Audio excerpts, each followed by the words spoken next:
ஸ்கந்தங்கள் அப்படின்னா 12 பார்ட்டிஷன்ஸாக பிரித்து அந்த பாகவதத்தை நமக்கு கொடுத்துருக்கா.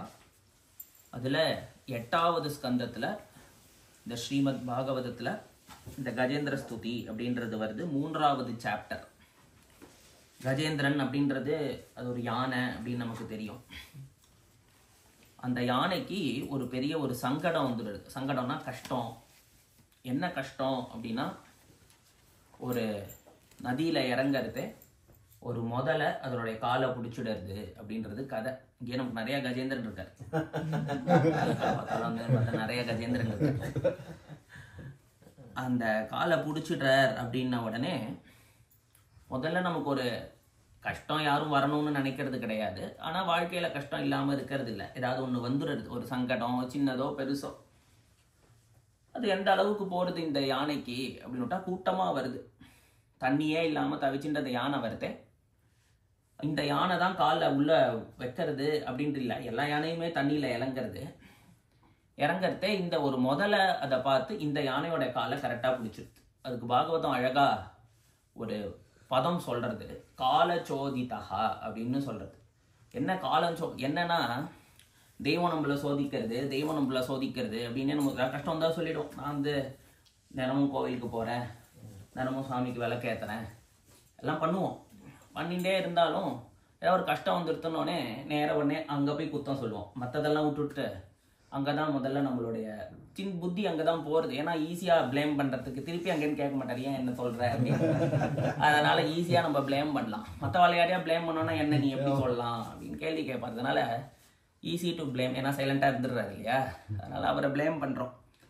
அதுக்கு பாகவதம் சொல்கிறது காலச்சோதிதா. தெய்வம்னு அதை எடுத்துக்காத, உனக்குன்ற ஒரு நேரத்தில் அப்படி வரணும்னு இருக்கு அப்படின்றத காட்டுறது. ஏன்னா அங்கே 1000 யானை இருக்கு இல்லையா. இந்த கஜேந்திரன் கேட்கலாம், மொத்தம் 9999 யானையை விட்டுட்டு என் காலை மட்டும் ஏன் பிடிச்சிட்டு அப்படின்னு கேட்கலாம் இல்லையா. அது அப்படி கேட்கல. அப்போது அது என்ன காட்டுறதுன்னா, அந்த மாதிரி வரத்துக்கான நமக்கு சந்தர்ப்பங்கள் இருக்குது வாழ்க்கையில் அப்படின்னு சொல்லி. இப்போ உடனே என்ன ஆறுது அப்படின்னுட்டா, நம்ம நிறையா பேரை ஹெல்ப்பு கேட்போம். ஒரு கஷ்டம் வந்துச்சுன்னா இவாட்ட ஹெல்ப்பு கேட்போம், அவாட்ட ஹெல்ப்பு கேட்போம். சிலர் நிஜமாவே நமக்கு மேலே ஒரு பிரியத்தில், ஒரு லவ்வில் அவள் வந்து நமக்கு அந்த ஹெல்ப்பை பண்ணுவா. முடிஞ்ச அளவுக்கு நம்மளை பண்ணுவா. அவளுக்கே நமக்கு வந்து ஒன்றும் கவலைப்படாத, கஷ்டம்லாம் சரியாக போயிடும்னு சொல்கிறோம். நம்மளே கூட இருக்கிறவா எல்லாருமே சொல்லிக்கிறோம். அவளாலையும் அந்த கஷ்டத்தை போக முடியாது, நம்மளாலையும் அந்த கஷ்டத்தை போக்கிக்கிறதுக்கு நம்ம ஒரு முயற்சி பண்ணுறோமே தவிர நம்மளாவும் ஒன்றும் அந்த கஷ்டத்தை போக்கிக்கல. ஏன்னா நம்ம ஒன்றும் அதை வரணும் அப்படின்னு நம்ம ஒன்றும் நினச்சிக்கலையே. அதனால் அது வருது, அந்த ஒரு காலத்தில் அப்படி இருக்குது அப்படின்னு வருது. அதுக்கு முன்னூத்தர் ஹெல்ப்பு இவா என்ன அளவுக்கு முடியறதோ அவள் பண்ணுறாளே தவிர அவளால் ஃபுல்லாக அதுலேருந்து நம்மளை காப்பாற்றிட முடியலை. ஏன்னா அவளே அவளை கஷ்டம் இன்னொரு சந்தர்ப்பத்தில் அவளுக்கு கூட வரலாம். அவெல்லாம் ஆறுதலாக இருந்துட்டு இருக்கலாமே தவிர நமக்கு ஒன்றும் அதுலேருந்து வெளியில் வரத்துக்கான ஒரு ரெமடியோ இல்லை அது வராமல் இருக்கிறதுக்கான ஒரு பொசிஷன்லேயோ நம்மளாலேயே நம்மளை வச்சுக்க முடியாது. இப்போ என்ன ஆறுது அப்படின்ட்டா, எல்லாரும் ஒரு லெவலுக்கு தான். ஸோ இந்த யானையெல்லாம் மற்ற யானையெல்லாம் பிடிச்சி இழுத்து பார்த்துட்டு ஒன்றும் முடியலை, எல்லாம் விட்டுட்டு போயிடுது. அடுத்த ராஜா யாரை சூஸ் பண்ணலாம் அப்படின்னு பார்த்து அவெல்லாம் கிளம்பிட்டா. ஏன்னா லோகம் ஓடிண்டே இருக்கும். ஒருத்தர் போயாச்சு அப்படின்றதுனால, இல்லை இவரின்மே வரதை நிறுத்திட்டார் அப்படின்றதுனாலையோ அந்த காரியம் நிற்க போகிறது இல்லை. எந்த ஆனாலும் சரி, நம்ம காத்தால 6 மணிக்கு எழுந்துக்கிறோமோ இல்லையோ சூரியன் உதிச்சுட்டு தான் இருக்குது, காற்று அடிச்சுட்டு தான் இருக்குது. அதனால எல்லாம் நேச்சரில் நடந்துட்டு இருக்கிற மாதிரி அந்தந்த காரியம் அதாவது நடந்துட்டு இருக்கும். ஸோ மேலே இன்னும் நம்ம போயிட்டோம்னா என்ன ஆகுது, நம்ம பண்ணலன்னா என்ன ஆகுது அப்படின்னு நம்மளாவே தான் நினச்சிட்டு ஒரு பேர்டனை நம்ம மேலே ஏற்றின்னு இருக்கோம். அப்படி ஒன்றும் கிடையாது, அடுத்தடுத்தது மேலே நடக்கும். அதனால என்ன ஆயிடுச்சு, இந்த யானை மட்டும் மாட்டி நிற்கிறது. மாட்டி நின்னோடனே அதுக்கு தோணித்து. எவ்வளோ நாள் கழிச்சு தோணித்துன்னா, அது அந்த கால கதையாக இருக்கிறதுனால 1000 years வெயிட் பண்ணுறது. 1000 years முதல்ல பிடிச்சுட்டே இருக்கு. டைம் பீரியடை நம்ம இப்போ யோசிக்க வேண்டாம், 10 வருஷம்னே வச்சுப்போம்.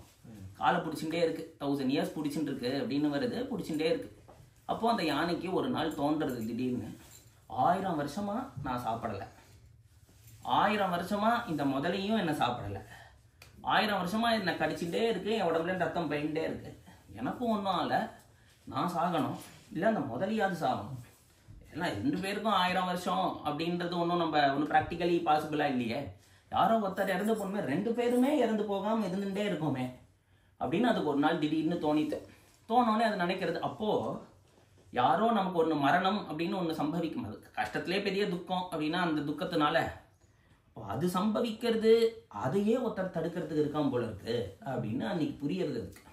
ஏன்னா யாருக்கோ ஒன்று ஏதாவது ஒன்று ஆயிருக்கணும் இல்லையா? இவ்வளோ ரத்தம் உடம்பு விட்டு போகிறது, ட்ரிப்ஸ் விட்டு பிளட் ஏற்றினாலான்னு தெரியல அந்த யானைக்கு யாராதப்போ. இப்போ ரத்தம் இப்போண்டே இருக்கு, முதலையும் ஒன்று சாப்பிடலையே, 1000 வருஷமா பிடிச்சிட்டே தானே இருக்கு, அதுக்கு வேற சாப்பாடே இல்லையா, ஒன்று டைஜஸ்டா ஜீரணமே ஆலையே, உள்ளேயே போலையே வாய்க்குள்ள, எதுவும் அப்படியே இருக்கிறதே அது தோணிட்டு அந்த யானைக்கு. எது அளவுக்கு அது தோணிடுது அப்படின்னுட்டா சிந்தனை பண்ணி யாருது யாரதுன்னு யாரோ ஒருத்தர் தடுக்கிறார் இல்லையா, யாருன்னு தெரியல. ஸ்தோத்தியே அப்படிதான். இன்னைக்கு அந்த ஸ்தோத்திரத்தையே பார்த்தேன்னா இவர் என்ன காப்பாத்தினார் அப்படின்னே இது பண்ண, யாரோ ஒருத்தர் யார் எல்லாரையும் காப்பாத்துறாரோ, யார் ஒருத்தர் இந்த லோகத்தை நடத்துறாரோ, யார் ஒருத்தருக்கு காத்து பயப்படுறதோ, யார் ஒருத்தருக்கு சூரியன் பயப்படுறதோ, எல்லாம் ஒன்று நடந்துட்டே இருக்கு இல்லையா. அந்த ஒருத்தர் யாரோ அவர் என்ன காப்பாத்தட்டும் அப்படின்னா அந்த ஸ்தோத்திரமே. இந்த சுவாமியை பார்த்தோ இல்லை அந்த தெய்வத்தை பார்த்தோ அப்படி டைரக்டா அது அட்ரஸே பண்ணல. அப்போ அந்த யானை என்ன பண்ணுறது, சிந்தனை பண்ணி கடைசியில் அது அதோடைய தாட் ப்ராசஸ் எங்கே போயிடுதுன்னா ஏர்லியர் ஜென்மாவுக்கு போயிடுது. ரிக்ரெஷன் அப்படின்னு இப்போ சொல்கிறோம்.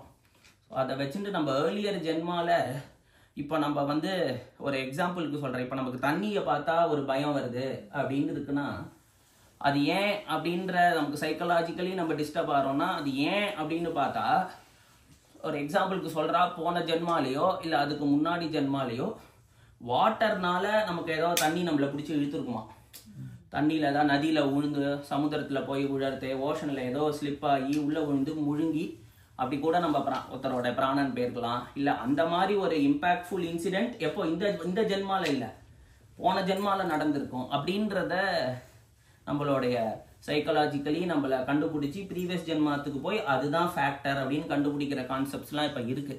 அதுதான் இந்த யானை பண்ணிட்டு அதோடைய சிந்தனை அது போன ஜென்மத்துக்கு கொண்டு போயிடுது.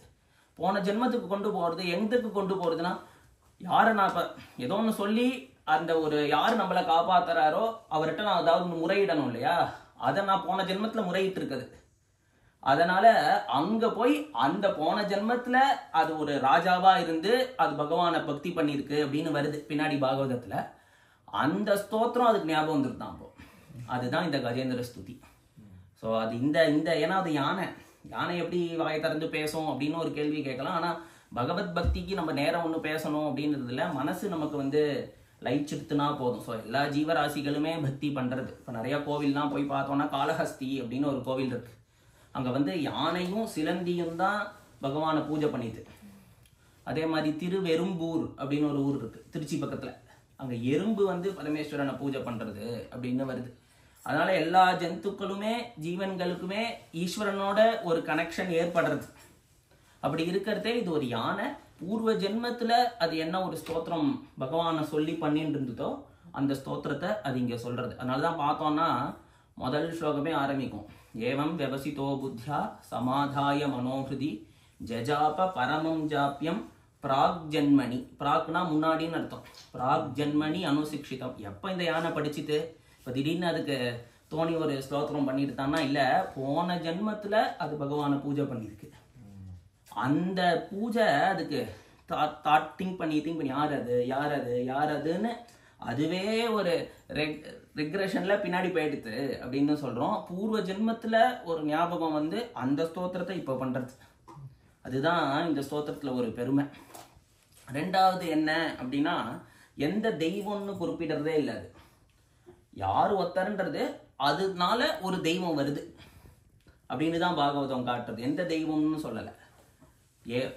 அப்படிதான் அந்த கஜேந்திர ஸ்துதி வருது. ஒரு யானை பண்ற ஸ்துதி. பாகவதத்துல நிறைய ஸ்துதி உண்டு. குந்தி ஸ்துதி, பீஷ்ம ஸ்துதி, பிரகலாத ஸ்துதி, துருவ ஸ்துதி. 5 தான் நம்ம முக்கியமா சொல்றோம்.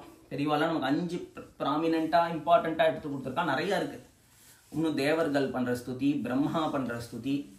கிருஷ்ணாவதாரத்துல பார்த்தோம்னா ஒவ்வொரு லீலையிலையும் ஒரு ஸ்துதி வந்துடும். காளியை நடத்தணும்னா அந்த காளியனுடைய பத்னிகள்லாம் இந்த காளியனை காப்பாத்துன்னு சொல்ற ஒரு ஸ்துதி வருது. கோவிந்த பட்டாபிஷேகத்துல கஜேந்திர ஸ்துதி, இந்திரனுடைய ஒரு ஸ்துதி அப்படின்னு ஒண்ணு வருது. இந்த மாதிரி நிறைய ஸ்தோத்திரங்கள் வருது. அதுல ரொம்ப ஆச்சரியமானதும் விசேஷமான ஸ்தோத்திரம் இது. ஏன்னா இது இந்த ஜென்மால பண்ணதில்லை, போன ஜென்மால பண்ணது. வாயால திறந்து அதனால பேச முடியாது, மனசுனால பண்ண ஒரு ஸ்துதி. மற்றவாளுடைய எல்லா ஸ்துதியும் பார்த்தோம் அப்படின்னா பாகவதத்துல பகவானை பார்த்துட்டு தான் பண்றான். குந்தி பகவானை பார்த்து பண்றா, பீஷ்மர் பகவானை பார்த்துட்டு பண்ற, துருவன் பகவானை பார்த்த அப்புறம் பண்ற, பிரகல்லாதன் பகவான் நரசிம்மர் முன்னாடி நிக்கிறார் பண்ற. இதுதான் பகவானை பார்க்கறதுக்கு முன்னாடியே பண்ற ஒரு ஸ்துதி. பகவான் அப்புறம் தான் வரப்போறான். யார் அந்த பகவான்னு பகவானே தான் தான் அந்த பகவான்னு ப்ரூவ் பண்ணோம்னா வந்து நின்னா இந்த ஸ்துதியில ப்ரூவ் ஆறுது. ஏன்னா ஃபுல் எல்லாமே ஃபில் இந்த பிளாங்க் மாதிரி டேஷ் போட்டுட்டே போறது இந்த யானை. அதோட சாமர்த்தியத்தை பாருங்க. மற்றவாலாம் இந்த பகவான் தான்ட்டா, இது சொல்லவே இல்லை. யாரோ ஒருத்தர் நீ இருக்கியோனும் உன்னை நடக்கிறது வேணும். ஏன்னா கம்பராமாயணம் ஆரம்பிக்கிறதே சொல்ற, உலகம் யாவையும் தாமுலவாக்கலும் நிலை பெருத்தலும் நீக்கலும் நீங்களா அழகிலா விளையாட்டுடையார் அவர். யார் அவர்? அவருக்கு நாங்க சரண். யாரோ ஒருத்தர் இருக்கார் இல்லையா அப்படின்னு வருது. அந்த மாதிரி இந்த யானையும் அப்படியே தான் சொல்லுது, எவர் ஒத்தரோ அவர் வரட்டும், ஸோ பகவானுடைய நேமே அவருக்குன்னு ஒரு பேர். இப்போ நான் என் பேரை காப்பாற்றிக்கணும் சார், இன்னைக்கு நான் ஆஃபீஸ்க்கு டயத்துக்கு போலேன்னா அவ்வளோதான், வேலையை விட்டு தூக்கிடுவாங்க. என்னோட பேரை காப்பாற்றிக்கணும், என்னோட பொசிஷனை காப்பாற்றிக்கணும். அந்த மாதிரி கொஸ்டின் யாருக்கு போயிடுத்து அப்படின்ட்டா, பகவான் நீ இருக்கியா, உனக்குன்னு ஒரு பொசிஷன் இருக்கு இல்லையா, நீ தானே எல்லாரையும் காப்பாத்துறேன்னு சொல்லிட்டு இருக்கோம். நீ வந்து நின்னேனா தான் உனக்கு அந்த நேம் வந்து எஸ்டாப்ளிஷ் ஆகுது. அப்பேற்பட்ட ஒரு ஸ்துதி இது. ரொம்ப அழகான ஒரு ஸ்துதி, ஆச்சரியமான ஒரு ஸ்துதி. இதெல்லாம் இருக்கட்டும், நம்ம எதுவாக இருந்தாலும் என்ன பலன், என்ன ரிசல்ட்டு, இதை சொல்றதுனால என்ன, ஏன் காத்தால எழுந்து சொல்றோம், ஏன் சொல்றதுனால என்ன ரிசல்ட்டு அப்படின்னா, இந்த ஸ்துதி முடிஞ்ச உடனே பகவான் இதுக்கு பலஸ்ருதி சொல்றான். பலஸ்ருதி பொதுவா அவாவா எழுதுறவாலேயே சொல்லுவா. இப்ப நம்ம ஸ்தோத்திரம்லாம் சொன்னோம்னா சும்மா ஒரு பிள்ளையார் மேலேயோ முருகன் மேலேயோ எந்த சுவாமி மேல ஒரு நிறைய ஸ்தோத்திரம் இருக்கு இல்லையா, சொன்னா அவளே கடைசி ஸ்லோகத்தை சொல்லுவா, இதை சொல்றதுனால உனக்கு இந்த கஷ்டம் போகும், இதை நீ சொன்ன அப்படின்னுட்டா உனக்கு மனசுல நிம்மதி இருக்கும். அந்த மாதிரி ஒரு பலஸ்ருதி சொல்றவாலே எழுதுவா. புராண இதிகாசத்துக்கெல்லாம் பலஸ்ருதி யாராவது ரிஷி வேற எங்கேயாவது எழுதி வச்சிருப்பார். நிறையா இந்த பாகவதத்துக்கே நிறைய பலஸ்ருதி இருக்கு, ராமாயணத்துக்கு நிறைய பலஸ்ருதி இருக்கு, வேற ஒரு ரிஷி எழுதி வச்சிருப்பார். ஆனால் இந்த கஜேந்திர ஸ்துதிக்கு அப்படி இல்லை. பகவான் through his own mouth he is giving a பலஸ்ருதி for this Gajendra ஸ்துதி. என்ன சொல்றார் அப்படின்னுட்டா, நீ இந்த ஸ்லோகத்தை காத்தால எழுந்துட்ட உடனே நீ இதை ஸ்மரிச்ச அப்படின்னுட்டா, இதனால உன்னை நான் ஞாபகம் வச்சுப்பேன் அப்படின்னு சொல்றேன். எப்போ அப்படின்னா, எப்போ நமக்கு ரொம்ப முக்கியமா வேணும் அப்படின்னுட்டா காத்தாலேயே இதை சொல்றோமே நினச்சிக்க வேண்டாம். ஆனால் நமக்கு எப்போ பகவத் ஸ்மிருதி ரொம்ப முக்கியமாக வேணும்னா நமக்கு உயிர் போகிற ஒரு நேரத்தில் அப்படின்னு தான் சொல்லப்படுறது.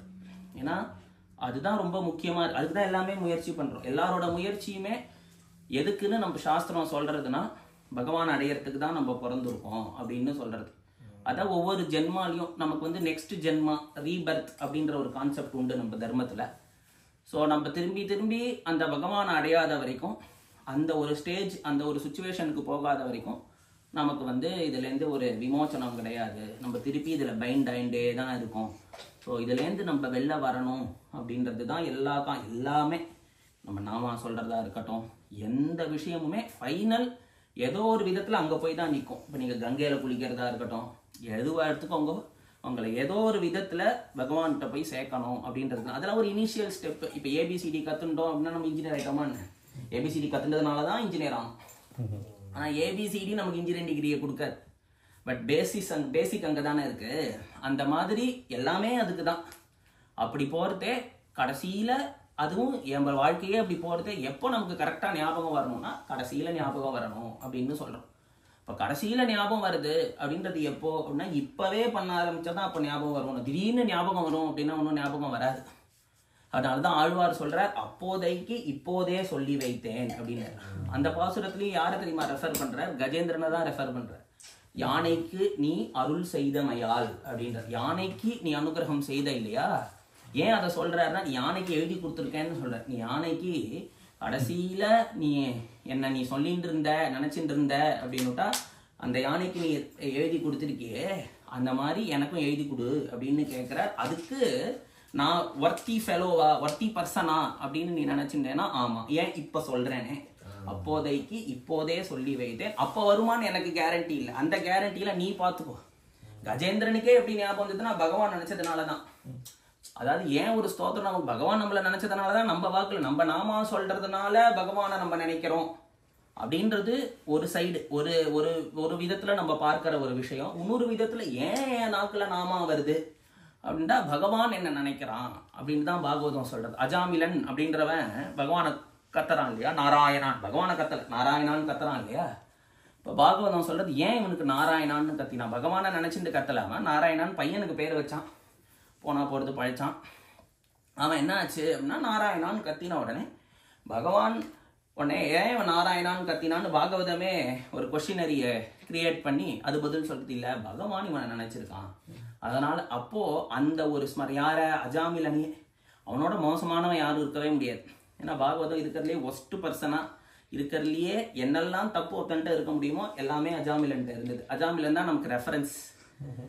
என்ன ரெஃபரன்ஸ் அப்படின்னா அஜாமிலனையே காப்பாத்திட்டியே. சுகரே சொல்லுவேன் பாகவதம் முடியறதே அந்த அஜாமிலனே கரை ஏறிட்டான் பரீட்சித்து, நீ ஏன் கவலைப்படுற அப்படின்னா நமக்கு ஒரு ஆறுதலாக இருக்கும். நம்ம ஏதாவது 2-3 தப்பு பண்ணிட்டோம், ஒழுங்கா இல்லை, பரவாயில்ல அஜாமிலன் இருக்கான், அவனே கரை ஏறிட்டான் அப்படின்னு நம்ம தைரியமா இருக்கலாம். நம்ம ஒரு 4 நாமாசம் சொன்னா கண்டிப்பா கரை ஏறிடுவோம். ஏன் அவனே கரை ஏறிட்டானே, அவனுக்கே கிடைச்சிருத்து, உனக்கு எப்படிடா கிடைக்கும்? அந்த மாதிரி தான் பாகவதமே இந்த வே இன் விச் அந்த ஒரு மாடுலேஷன்ல எழுதியிருக்கிறத பார்த்தோம்னா அப்படிதான் எழுதியிருக்க. அப்படி ஒன்று இருக்கிறதுனால அந்த ஒரு கஜேந்திர ஸ்துதியில கடைசியில பகவான் கொடுக்குற பரலஸ்துதி என்னன்னா, அந்திம காலத்துல நான் ஒன்ன நினைப்பேன் அப்படின்னு. நம்ம பகவானை நினைக்கணும்னு அப்படி யாரையா பகவான் நினைச்சிருக்காரா அப்படின்றதுக்கு நமக்கு ஒரு எக்ஸாம்பிள் வேணும் இல்லையா. யாரு அப்படின்னா விதுரரை பகவான் தான் நினைக்கிறார். கிருஷ்ணர் அவருடைய ஒரு அவதாரத்தை முடிச்சுட்டு கிளம்புறார் அப்படின்றது என் பக்தன் விதுரன் எங்க இருக்கான் அப்படி. ஏன்னா விதுரர் கூட இல்லை, கூட உத்தவனும் மைத்ரேயர்ன்ற ஒரு ரிஷி 2 பேர் தான் இருக்கா. அப்ப கிருஷ்ணர் ஒருத்தரை நினைச்சுக்கிறேன். இப்ப பகவான் நம்மள நினைப்பான்றதுக்கு ரெஃபரன்ஸ் வேணும் இல்லையா. விதுரரை அப்படிதான் நினைக்கிறேன். இப்ப விதுரர் வந்து திரும்பி வந்த உடனே உத்தவன் சொல்றான் விதுரரை பார்த்து, எல்லாரும் பகவானை நினைச்சுக்கணும் அப்படின்னு சொல்லுவோம், இப்படியாவது கிருஷ்ணன் நினைக்க முடியாம போயிடுமோ, நான் வசுதேவர் தேவன் நந்தகோபர் யசோதையை போய் பார்க்கறதே கூட அதை சொன்னேன், உங்களுக்கு என்ன கவலை, கிருஷ்ணனையே குழந்தையா அவாவா ஒரு க்ஷணம் உயிர் போறதே பகவானை நினைச்சிட்டோம்னா நம்மளுக்கு விமோச்சனம் மோட்சம் விடுதலை அப்படின்லாம் சொல்றோம். ஆனா நீங்க அவனே பகவானையே குழந்தையா பெற்று அவனை சின்ன குழந்தையிலேருந்து பால் ஊட்டி சீராட்டி வளர்த்துருக்கேலே, உங்களுக்கு என்ன ஆக போகுது, ஒன்றும் கவலையே இல்லையே அப்படின்னு நான் சொன்னேன். ஆனா அந்த நந்தகோபர் யசோத வசுதேவர் தேவகிய கூட நினைச்சுக்காத கிருஷ்ணர் யாரை நினைச்சுட்டார் அப்படின்னுட்டா பக்தனான விதுரரை நினைச்சுட்டார் அப்படின்னு உத்தவனுக்கே புல்லரிச்சு போறது. அப்போ விதுரர் வர, அது கிருஷ்ணர் அவதாரம் முடிஞ்சோடனே தான் அவர் தீர்த்த யாத்திரை எல்லாம் முடிச்சுட்டு வந்து பார்க்க வர. அப்ப ஒன்று சொன்னார், கிருஷ்ணர் கிளம்புறதே உங்களை நினைச்சுட்டார் அப்படின்னு அவருக்கு எப்படி இருந்திருக்கும். அப்படி இருக்கிறதுனால நமக்கு ரெஃபரன்ஸ் இருக்கு, தைரியமா இருக்கலாம், பகவான் மேல ஒரு பாரத்தை போட்டுட்டு நம்ம வேலையை பார்த்துட்டு இருக்கலாம் அப்படின்றதுக்கு ஒரு எக்ஸாம்பிள் தான் இந்த கஜேந்திர ஸ்துதி. ஆனா சங்கடங்கள் வரும், ஒரு சில இஷ்யூஸ்லாம் வரும். பட் அது வந்து காலப்போக்கில் நம்ம பகவத் கிருபையில நம்ம நாமா சொல்லிகிட்டே இருக்கிறது. கஜேந்திர ஸ்துதியே நாமா தான். ஸ்தோத்திரம் ஸ்துதினாலே நான் பகவானை பாடுறது அப்படின்ற அர்த்தத்துல இதுவும் ஒரு நாம சங்கீர்த்தனம் மாதிரி தான். அதனால பகவான் கடைசியா சொல்றான், தேஷாம் பிராணாத்தியே காலே ததாமி விமலாம் மதிம், அவளுக்கு தெளிவான ஒரு அறிவை கொடுத்து நான் அவளை நினைச்சுப்பேன் அப்படின்னு சொல்றதுனால பகவானே நமக்கு கொடுக்கறதுனால கேரண்டி இதை நம்ம சொல்லிகிட்டே இருப்போம் அப்படின்றது தான் இதனுடைய ஒரு ஆச்சரியமான ஒரு பலஸ்ருதி, ஒரு அழுமையான ஒரு ஸ்தோத்திரம். அதை நம்ம இப்போ எல்லாரும் சேர்ந்து படிப்போம். கோபிகாஜி